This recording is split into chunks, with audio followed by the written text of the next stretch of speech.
In the year 2020, humanity aimed to make Mars a new home due to overcrowding on Earth. So, they sent special algae to bring life to Mars. They even sent cockroaches, hoping they'd help the algae grow by becoming a part of it. Fast forward 500 years, scientists headed up there to see how things were going.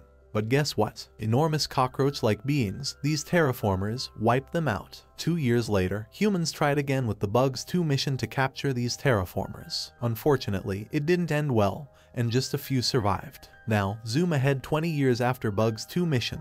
That's where our story starts. It's 2619 AD, and we find wealthy people gathered around an arena, their eyes sharp like vultures on the hunt. They're betting on fighters, expecting a fight to the end. And in steps a fighter named Ikari. He's a tall, powerful master of Japanese karate. He fights for a reason. His childhood love is sick, and he needs to win the prize money to save her. But hold on, his opponent is a massive 14-year-old bear. A whopping 342 kilograms of bear, to be precise. Ikari's got his work cut out for him. The bear slashes at him, but Ikari regains his footing and fights back with incredible strength. Even though the odds aren't on his side, Ikari keeps fighting. The bear starts munching on him while he's alive and kicking.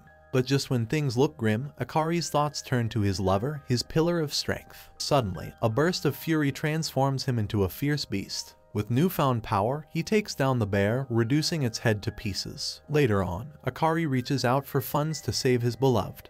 But it seems she's already passed away, and her body was sold to some shady folks. His entire world falls apart right before his eyes. Just then, a man embraces him warmly and asks if he'd like to help other kids afflicted with the same ailment as his lover. This man goes by the name of Kamachi, the head of the NASA Mars exploration team. Another leading figure is Michelle. This disease is super contagious and arrived from an outer space virus. It's so dangerous that they must journey to Mars to find a cure. Ikari agrees to join them. At the NASA Center, Ikari's been resting for a week after having surgery to change his body. In the same place, there are 3 others, Marcos, Alex, and Sheila, all from Mexico. They're also getting ready for surgery to adapt for the Mars mission. We also meet Adolf, a German officer for the mission. But a German officer named Adolf. That sets off some alarms, doesn't it? And then there's Eva, quite the shy person. It's a bit puzzling why she's here for a mission like this, but I guess we're sticking to the script with the quiet and innocent girl, right?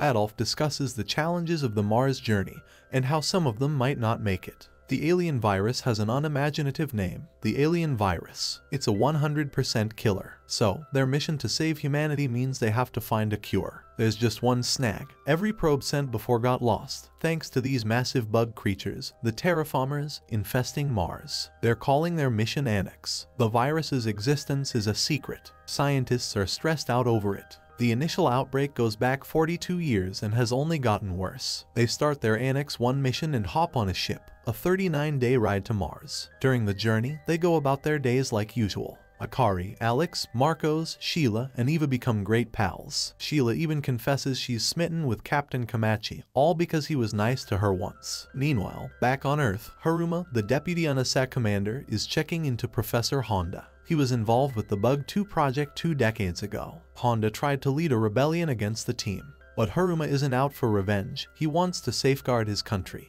He needs Honda's help and knowledge. After 39 days in space, they're just about to land on Mars. Marcos and Ikari are waiting in line for the bathroom and wondering why the girl in front of them is taking so long. They decide to sneak a peek, but the girl stares them down. They thought she was angry as they peek on her, but a monster comes in, clutching her lifeless body. Yep, those are the Terraformars. Ikari notices he can dodge the monster's attacks. Michelle takes on the creature alone and commands them to leave and locate the essential drugs. These drugs will awaken the abilities they gained from the surgery. It turns out there are 6 Terraformars on the ship, matching the number of officers. These brutal beings are causing chaos and panic as they mercilessly kill everyone. Marcos and Alex reach the storeroom to find 2 Terraformars destroying the drugs. Marco and Ikari realize these creatures are smart. They're destroying the drugs to prevent the humans from using them. The crew members are being taken down one by one. How did the Terraformars get on board? How long have they been here? Nobody knows. Captain Kamachi suspects a setup and wants to return to Earth to use the Terraformars as samples. However, his superior denies his request. Suddenly, the ship malfunctions and hurtles toward Mars. The main engine is damaged. The 6 officers take control. More terraformers are seen as the ship nears Mars. The crew is ordered to escape ships. The 6 officers inject themselves with the drugs, gaining immense strength, launching their attack on terraformers. They amaze everyone by defeating the terraformers on board. They devise a plan to land on Mars using high-speed escape ships, splitting up based on their continents of origin. Akari, Marco, Alex, Sheila, and Eva, close from their training, are assigned to different ships. They bid each other farewell. Upon landing on Mars, they're captivated by its beauty thanks to the algae released by human scientists 500 years ago. The team breathes easily due to their surgery. The Roman officer's ship is ensnared in a net, crashed, and attacked by terraformers. The Russian division is also under attack, with their captain losing an arm. Captain Komachi explains that rescue from Earth will come after 40 days. Meanwhile, their task is to regroup at the crashed main ship and gather samples of the Mars virus. Their division will reconnect with Michelle's group and regain control of the ship.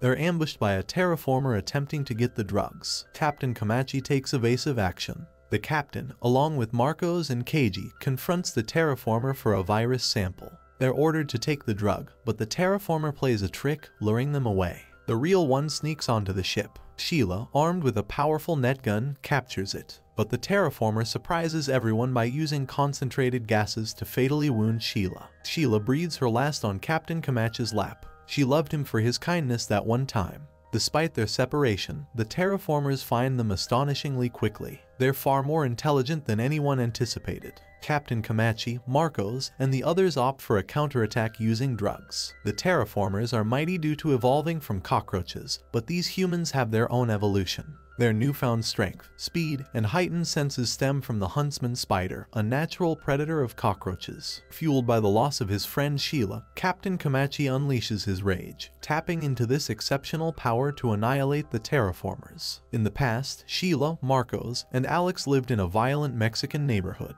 A mob fire razed their town, prompting Sheila to leave while the boys remained. After growing up amidst violence, they joined UNICEF for work. Sheila also came for an interview. To Marcos, Sheila meant everything.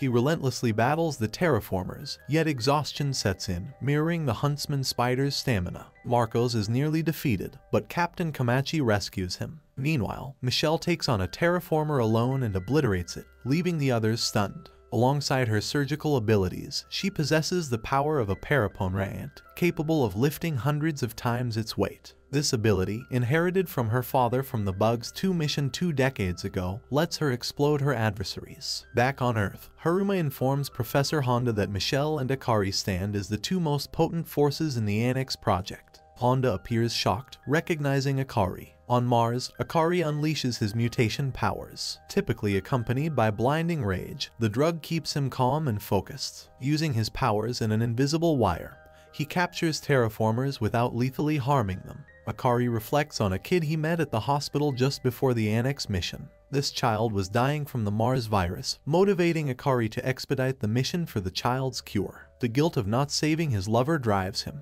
Akari persists in capturing terraformers using his mutations, possessing the strength of a bagworm moth that spins incredibly strong threads. They secure terraformer samples safely, trying to settle down when another crashes from the sky, a fresh adversary. Another terraformer grabs Michelle from a lake, plunging her underwater before she can use the drug. The group contends with the fallen terraformer, boasting immensely powerful legs. Clearly, someone never skipped leg day. It seizes the vehicle cover and, with the humans inside, takes off skyward. Hovering in the sky, it prepares to attack.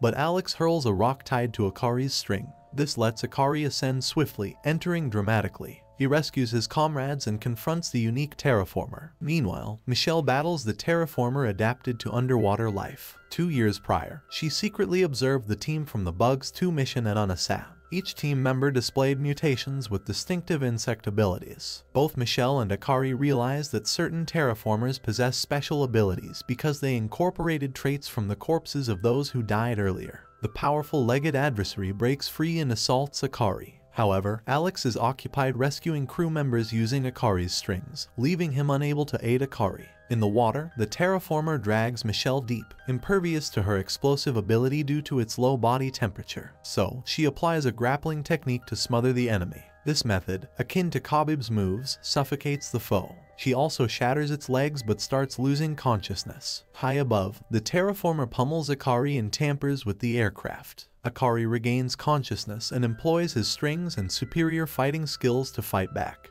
He also cleverly attached his strings to Michelle. When he jumps in, he employs the strings to subdue the terraformer. Additionally, the strings yank Michelle out of the water and onto the plane. Akari knocks out the terraformer and Alex finishes it off. And Sauce Call arrives from another team, but Akari is uncertain which team it's from. It can't be the Russian crew, even though they are surrounded near the Martian pyramids. The Russians remain calm, their members all combat trained. Michelle awakens outside the lake, facing the terraformer, which was also pulled out. She ruthlessly kills it for its earlier inappropriate contact. The legged terraformer and Akari also land. Akari ensnares its leg using his string.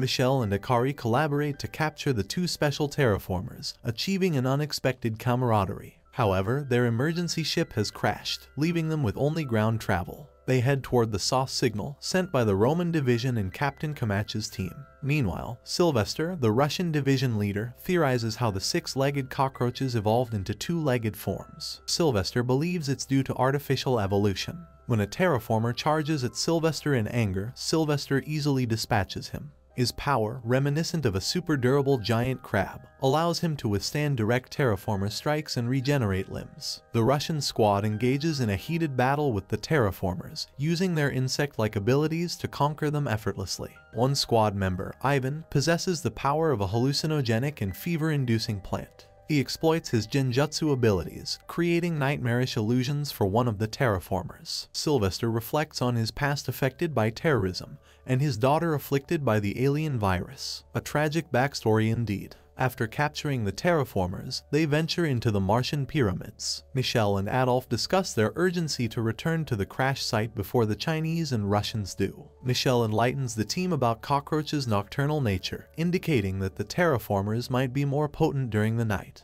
With a shortage of backstories, let's delve into Adolf's story, the German team member. His life was marred by being a test subject for mutations since childhood, transforming him into a formidable fighter. In the current situation, Michelle responds to the sauce call while Adolf heads to the crash site. Along their way, they confront hordes of terraformers wielding weapons presumably seized from the defeated Chinese division. Adolf, accompanied by Isabella, enters the fray. Adolf wields the electric abilities of an electric eel, electrifying his knives for combat. Even in his past, he endured numerous electric shocks to attain this power, a truly saddening ordeal. Adolf reflects on his troubled life, finding solace when he met Rosa and experienced love at first sight. Adolf and Rosa's relationship flourished, leading to marriage and the birth of a child. However, their story takes a melancholic turn. Rosa's affair comes to light, testing Adolf's love and forgiveness. Though they have a baby, DNA testing reveals the child isn't his, a heart-wrenching revelation that exposes his wife's infidelity once again.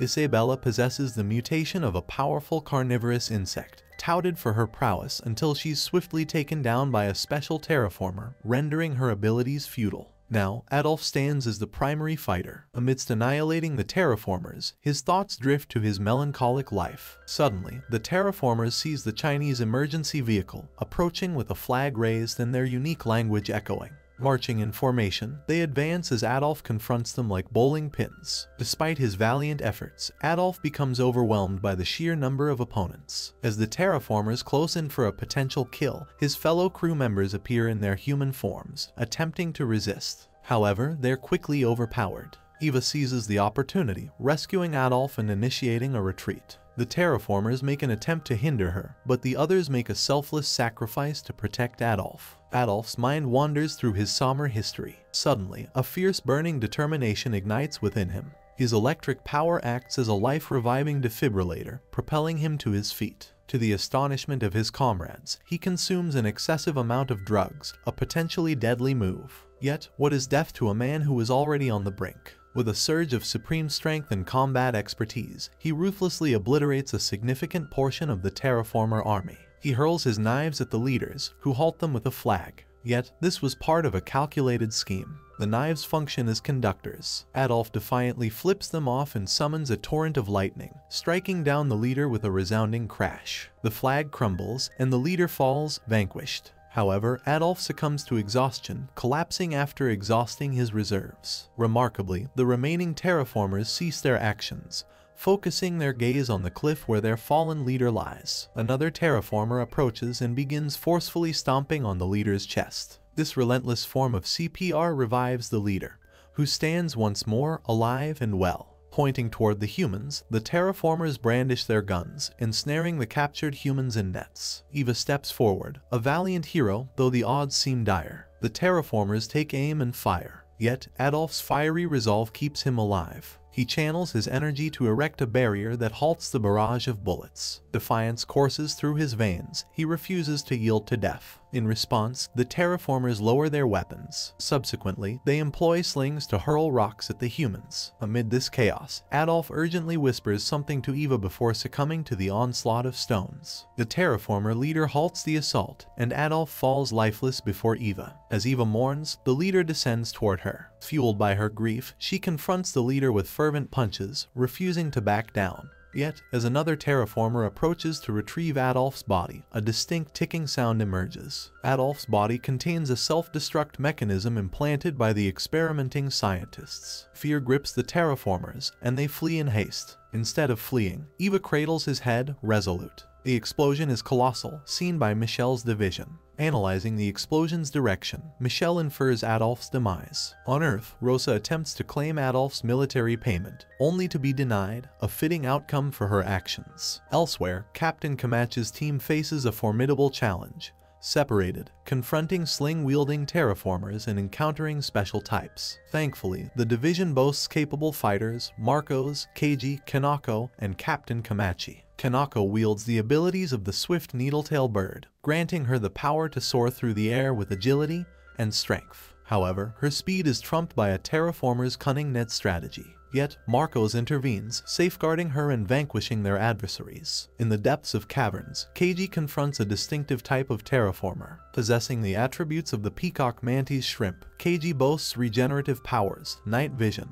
and a phenomenally potent punch. His past as a world lightweight boxing champion infuses his skills with combat expertise. Keiji embodies a simple, straightforward way of life. He treasures his mother dearly and exhibits great filial devotion. A sudden onset of vision impairment alarms him, prompting retinal detachment surgery, a costly endeavor that plunges him into debt. His eyesight never fully recovers, forcing his retirement from boxing. Keiji transitions into the role of a regular mailman. Tragically, his mother also passes away, compounding his sorrow. An unexpected summons from UNISA for the Mars-bound Annex mission reaches Keiji. He accepts under one condition, to acquire the insect species with the finest eyesight, harboring dreams of gazing upon his mother's ancestral town one day. Hence, he selects the peacock mantis shrimp, renowned not only for its exceptional vision but also for its formidable shell-breaking punch. Meanwhile, Keiji faces off against a terraformer evolved from an insect boasting an extraordinarily sturdy shell. It becomes a clash of an immovable object against an unstoppable force. Their combat escalates into a fierce hand-to-hand struggle, during which Keiji manages to inflict fractures upon the terraformer's armor while deftly evading its onslaught. An unexpected bout of tears surges forth as Keiji reminisces about his mother and newfound companions. Seizing this vulnerable moment, the terraformer pummels him through a wall. Yet, Keiji harnesses the boundless power of friendship, mustering the strength to rise again. He draws a parallel to a demanding boxing match from his past, where his mother's voice provided unwavering encouragement. Now, surrounded by devoted friends, his heart brims with contentment. Empowered by this camaraderie, Keiji confronts the terraformer with unyielding determination, dealing a single, resounding punch that seals its fate. Shifting our focus to a couple of decades earlier, we encounter the second Mars expedition, the Bugs-2 mission. A youthful Captain Camachi, a far cry from his present self, graces this scene.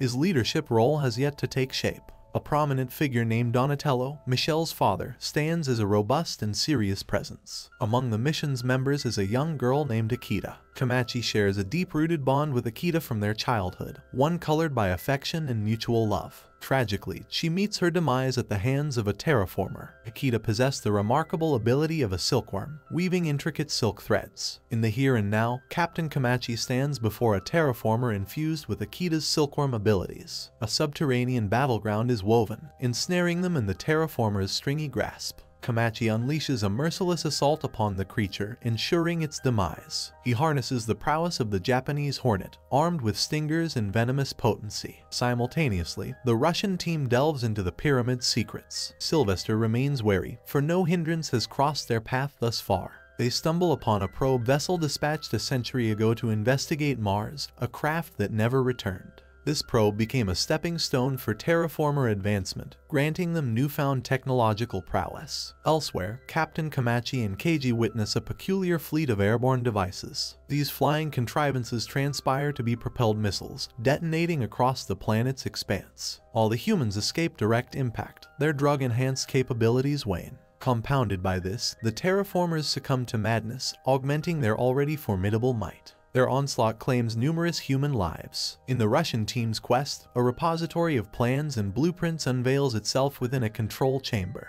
This trove discloses spaceship schematics and mutations, prompting a shared realization among Sylvester, Captain Komachi, and others. The fabric of trust unravels, exposing the treachery of one mission faction that divulged critical knowledge to the Martians. A dire predicament unfolds as the terraformers corner Marcos, their intentions malign. Yet, Alex intervenes with impressive force, propelling rocks to lethal effect, not forgetting to dispatch restorative drugs to Marcos. The elixir rekindles Marcos' insect prowess, replenishing his capabilities. Meanwhile, a distinct terraformer clad in gleaming armor embarks on a mission to liberate their captive kin. Another missile descends from above, yet Alex's strategic throw obliterates it. Akari and Michelle arrive, prepared to mete out justice in a realm devoid of bubblegum, where ass-kicking prevails. Upon Earth's stage, Japan's Prime Minister, Akiro, a survivor of the Beat Wo Uganda Shillings mission like Komachi, engages in dialogue with President Goodman of the United States. Startling revelations emerge as President Goodman discloses that the anticipated rescue mission has yet to embark, shaking Akiro to his core. Meanwhile, on the red terrain of Mars, Akari asserts his strength, pitting down the unique terraformer with an unyielding grip. Michelle, on her part, confronts the gleaming, armor-clad foe, a cunning adaptation of the rainbow beetle that conceals itself with camouflage. In this battle, Jared, another member of the crew, utilizes his gifted abilities obtained from a killer whale to aid Michelle in her fight. Overcoming distances and challenges, Marcos and Alex finally cross paths again. Grief-stricken and remorseful, Marcos kneels before Alex, seeking forgiveness for his inability to rescue Sheila. In his sorrow, Alex's fist lashes out, expressing his devastation. Yet, he offers a hand to raise Marcos up, urging him to regain his composure. A promise to avenge Sheila binds them, uniting them for the battle ahead. With unity akin to the rallying of heroes, they prepare to confront their formidable adversary. Meanwhile, Jared employs his echo sonar talents, inherited from a killer whale, detecting the approaching terraformer directly above him. Michelle's swift intervention thwarts the attack, initiating an intense grapple between the two forces, a clash of strength and strategy. Still, Michelle's latent power, the ability to trigger explosions, proves decisive against the gleaming beetle-inspired terraformer. On Earth, Haruma informs Honda that communication with the Annex mission has been obstructed, the source of the interference remaining undisclosed. Mars serves as a backdrop for the Russians to uncover schematics, possibly shared with the terraformers by an earthly faction. However, the betrayer's identity remains veiled, building suspense. In another location, Akari's drug supply wanes, his control faltering. The prospect of a simple solution, like a Snickers bar, amuses the mind. Yet, the combined efforts of Captain Komachi and Michelle, the architects of his participation, offer reassurance, guiding him to tranquility. Grateful, Akari extends his gratitude. Taking another dose of the enhancing drug, their powers surge in a manner reminiscent of a Power Rangers transformation. Emboldened, they embark on a relentless offensive, a symphony of determination and action. On Earth, Haruma seeks Honda's collaboration to halt the Rogue Division's machinations. Amid the Martian landscape, the humans methodically dismantle the terraformers, confronting each one with unwavering resolve. Concurrently, on Earth, Prime Minister Akiro dispatches a rescue mission to Mars, determined to assist, regardless of others' hesitations. As the battles on Mars escalate, the terraformers congregate, amassing their strength for a final stand. Despite the odds, Akari remains undaunted, promising triumph in the face of adversity. With resolute conviction, he propels himself towards the looming challenge. In a post-credits sequence, revelations unfold. The Chinese division emerges unscathed, having feigned defeat, concealing their allegiance to the Annex mission's betrayers. A spacecraft reminiscent of the pyramid designs emerges, its trajectory set towards Earth. This brings an end to our episode.